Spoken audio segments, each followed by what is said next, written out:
ওম শান্তি। আজকের তারিখ হলো 29/12/2025। প্রাতঃ মুরলী। ওম শান্তি। বাপদাদা মধুবন। মিষ্টি বাচ্চারা, এখন ঘরে ফিরে যেতে হবে। সেই জন্য দেহ সহ দেহের সকল সম্বন্ধকে ভুলে মামে কম স্মরণ করো আর পবিত্র হও। প্রশ্ন: আত্মার বিষয়ে কি এমন সূক্ষ্ম কথা কেবলমাত্র সূক্ষ্ম বুদ্ধি সম্পন্ন আত্মারাই বুঝতে পারে? উত্তর: আত্মার উপর সূচের মতো ধীরে ধীরে জং মরিচা লাগতে থাকে। বাবার স্মরণে থাকলে সেই জং সরে যায়। যখন জং সেরে যায়, অর্থাৎ আত্মা তমপ্রধান থেকে সতপ্রধান হয়, তখন বাবার আকর্ষণে বাবার সাথে গৃহে ফিরে যেতে পারে। 2. যত বেশি জং ছাড়তে থাকবে, ততই অন্যদেরকে বোঝানোর জন্য আকর্ষণ করবে। এই কথাগুলি হলো অত্যন্ত সূক্ষ্ম, যেটা স্থূল বুদ্ধি সম্পূর্ণ আত্মারা বুঝতেই পারেন না। ওম শান্তি। ভগবানুবাস। এখন বুদ্ধি থেকে এসেছেন। যারা সেখানকার গীতা পাঠশালা ইত্যাদিতে থাকে, তাদের তো ভগবানুবাস বলার সাথে সাথেই বুদ্ধিতে শ্রীকৃষ্ণই আসবে। বাচ্চারা, এখানে তো তোমাদের বুদ্ধিতে উঁচুর থেকে উঁচু বাবা স্মরণে আসবে।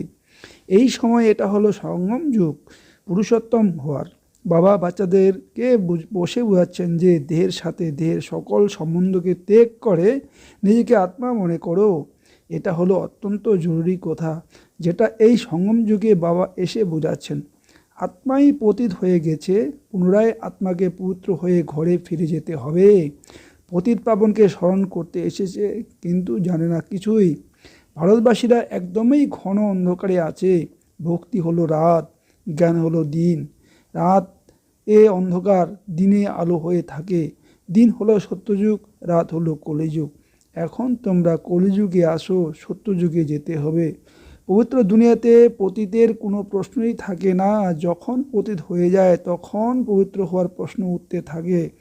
যখন পবিত্র থাকে, তখন পতিত দুনিয়া স্মরণেও আসে না।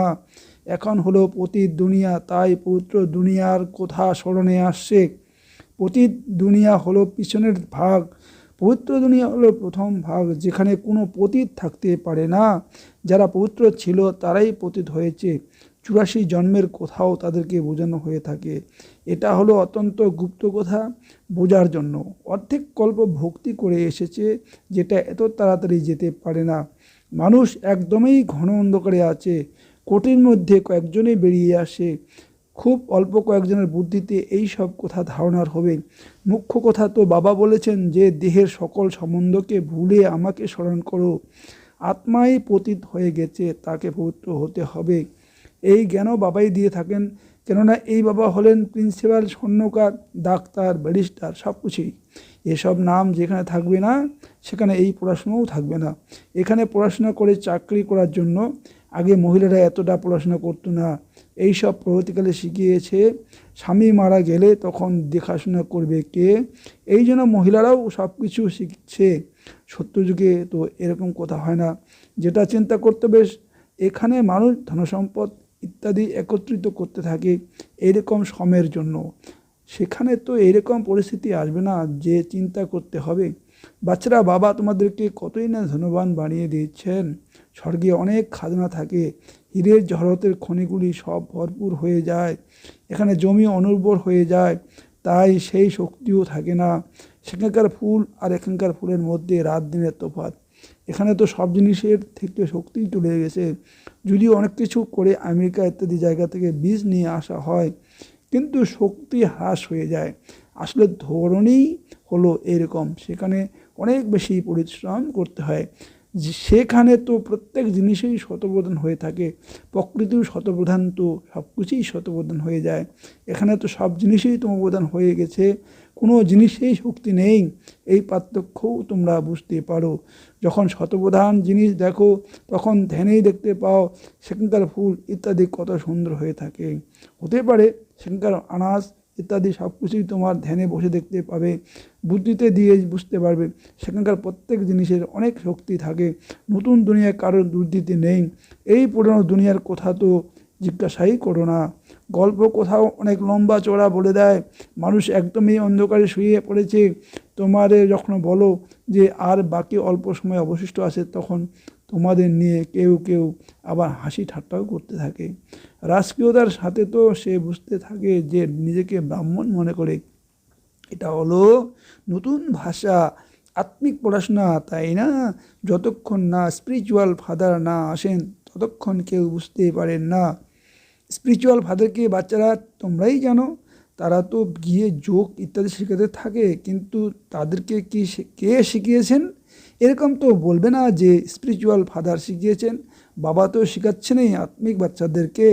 তোমরা সঙ্গমযুগী ব্রাহ্মণরাই এটা বুঝতে পারো। ব্রাহ্মণ সেই হবে যে আদি সনাতন দেবী দেবতা ধর্মের হবে। তোমরা ব্রাহ্মণরা হলে অল্প সংখ্যক, দুনিয়াতে তো ভিন্ন ভিন্ন ধরনের অনেক জাতি আছে। একটা বই তো অবশ্যই হবে যার দ্বারা জানা যাবে যে এই দুনিয়াতে কত ধর্ম, কত ভাষা আছে। তোমরা জানো যে এই সব কিছুই থাকবে না। সত্যযুগে তো এক ধর্ম, এক ভাষাই ছিল। সৃষ্টিচক্রকে তোমরা জেনেছো, তো ভাষাকেও জানতে পারবে যে এই সব থাকবে না। এত এত সবাই শান্তিধামে চলে যাবে। এই সৃষ্টিচক্রের জ্ঞান এখন বাচ্চারা তোমাদেরকে প্রাপ্ত হয়েছে। বাচ্চারা তোমরা মানুষ থেকে বোঝাচ্ছ, তবু তারা বুঝেই কিছুই বুঝে না।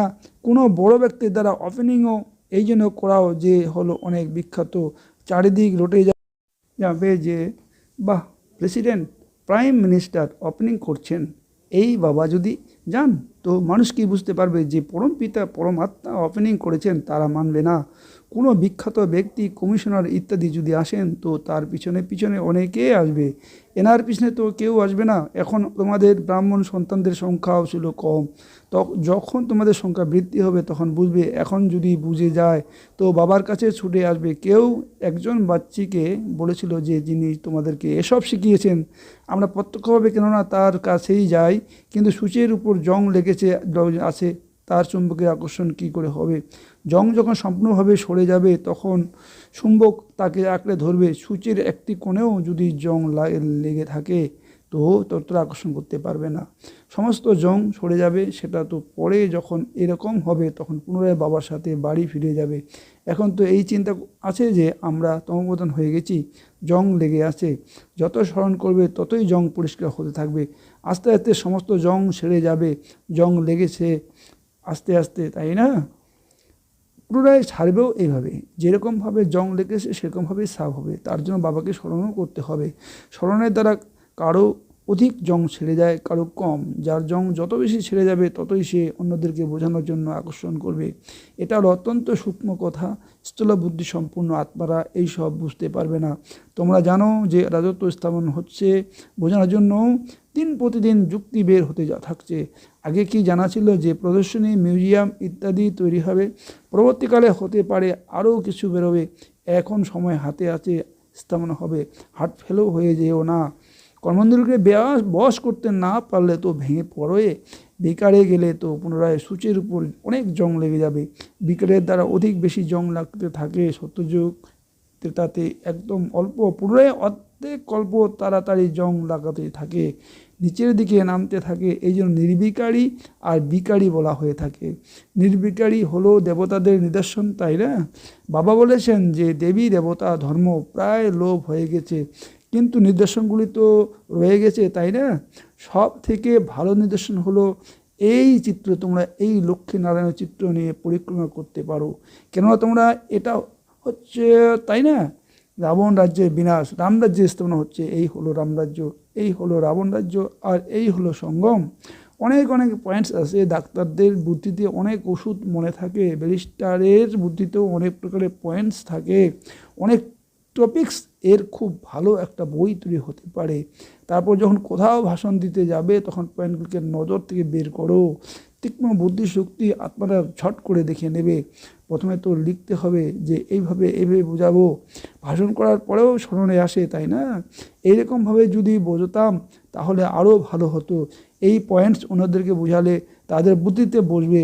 টপিকস এর লিস্ট বানাতে হবে, তারপরে একটা টপিক বেছে নাও, নিজের মনে মনে ভাষণ করতে থাকো বা লিখতে থাকো।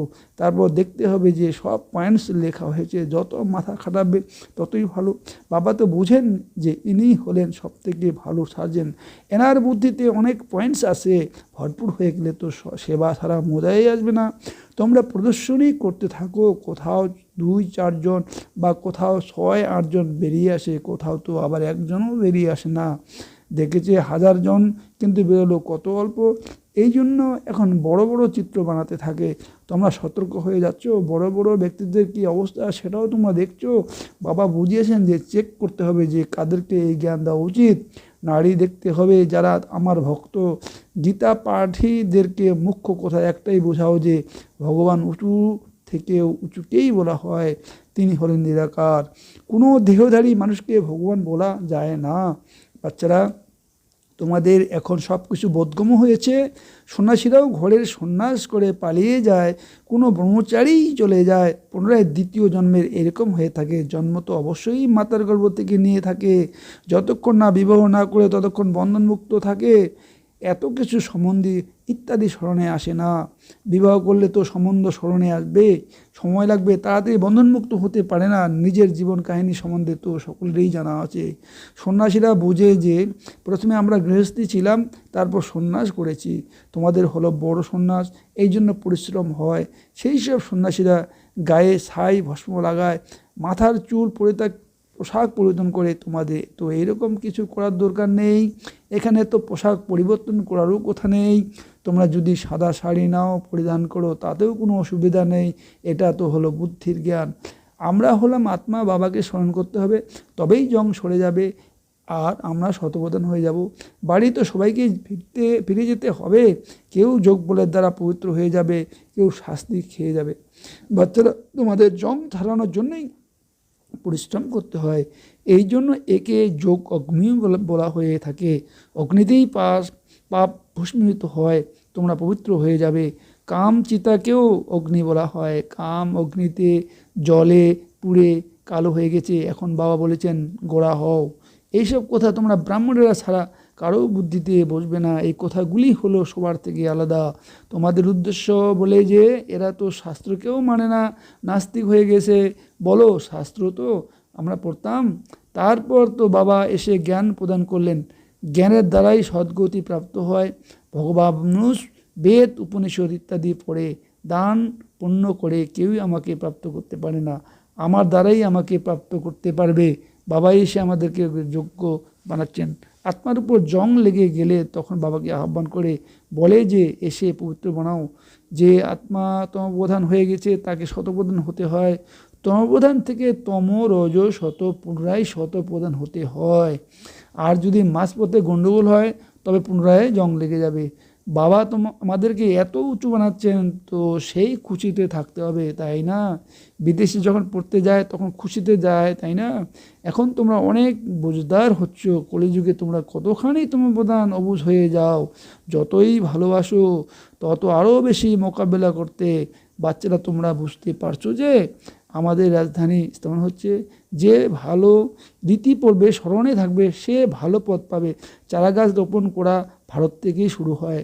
দিন দিন খবরের কাগজে তোমাদের নাম খ্যাত হতে থাকবে। খবরের কাগজের প্রতিনিধিরা তো সব দিকে যায়। সেই প্রতিনিধিকে যদি দেখো তো দেখবে তারা কখনো ভালো খবর ছাপায় তো কখনো খারাপ। কেননা তারাও শোনা কথা অনুসারে চলে, তাই না? যে যেটা শোনায় সেটাই তারা ছাপিয়ে দেয়। শোনা কথার পরিপ্রেক্ষিতে তারা চলতে থাকে। একে পরমত বলা হয়। পরমত আসরিক মত হয়ে যায়। বাবার হলো শ্রীমত। কেউ যদি উল্টোপাল্টা কথা বলে তো ব্যাস, আশাই ছেড়ে দেয়। যে সেবা করে তার এই বসে জ্ঞান থাকে। এখানে তোমরা যা কিছু সেবা করে থাকো এটাই হলো তোমাদের নম্বর 1 সেবা। এখানে তোমরা সেবা করো, সেখানে ফলপ্রাপ্ত হয়। কর্তব্য তো এখানে বাবার সাথে করে থাকো, তাই না? আচ্ছা, মিষ্টি মিষ্টি হারানিধি বাচ্চাদের প্রতি মাতা পিতা বাপদাদা স্মরণের স্নেহ সুমন আর সুপ্রভাত। আত্মাদের পিতা তার আত্মারূপী বাচ্চাদেরকে জানাচ্ছেন নমস্কার। ধারণার জন্য মুখ্য সার: 1 নাম্বার, আত্মারূপী সূচের উপর জং লেগে গেছে। যোগ বলে দ্বারা তাকে সরিয়ে শতপ্রধান হওয়ার পরিশ্রম করতে হবে। লোকের কথা শুনে কখনো পড়াশোনা ছেড়ে দিও না। 2 নাম্বার, বুদ্ধিতে জ্ঞানের পয়েন্টস দিয়ে ভরপুর করে সেবা করতে হবে। নারী দেখে জ্ঞান শোনাতে হবে। অত্যন্ত তীক্ষ্ণ বুদ্ধিসম্পন্ন হতে হবে। বরদান: কলিযুগে দুনিয়ার দুঃখ অশান্তির সিন দেখেও সদা সাক্ষী এবং অসীমের বৈরাগী ভব। এই কলিযুগী দুনিয়াতে যা কিছু হয় তাতে তোমাদের সদা উন্নতিই হয়। দুনিয়ার জন্য হাহাকার আর তোমাদের জন্য হলো জয় জয়কার। তোমরা কোনো পরিস্থিতিতে ঘাবড়ে যাবে না, কেননা তোমরা পূর্ব থেকে তৈরি আছো। সাক্ষী হয়ে প্রত্যেক প্রকারের খেলা দেখেছো, কেউ কাঁদছে, কেউ চিৎকার করছে, সাক্ষী হয়ে দেখলে মজা আসে। যে কলিযুগী দুনিয়ার দুঃখ ও শান্তির ক্ষীণ সাক্ষী হয়ে দেখে সে সহজে অসীমের বলে কি হয়ে যায়। স্লোগান: যে কোনো ধরনের তৈরি করার জন্য বাণীর সাথে সাথে বৃত্তি দ্বারাও সেবা করেও। অব্যক্ত ইশারা: এখন সম্পূর্ণ বা ক্রমাতীত হওয়ার ধুন লাগাও। যেরকম কোনো মেশিনারিকে সেট করা যায়, তো একবার সেট করার পর অটোমেটিক্যালি চলতে থাকে। এই রীতিতে নিজের সম্পূর্ণ স্টেজ বা বাবার সামনে স্টেজ বা ক্রমাতীত স্থিতির স্টেজে সেটকে এমন করে সেট করে দাও যে পুনরায় সংকল্প শব্দ বা কর্ম সেই সেটিংস অনুসারে অটোমেটিক চলতেই থাকে।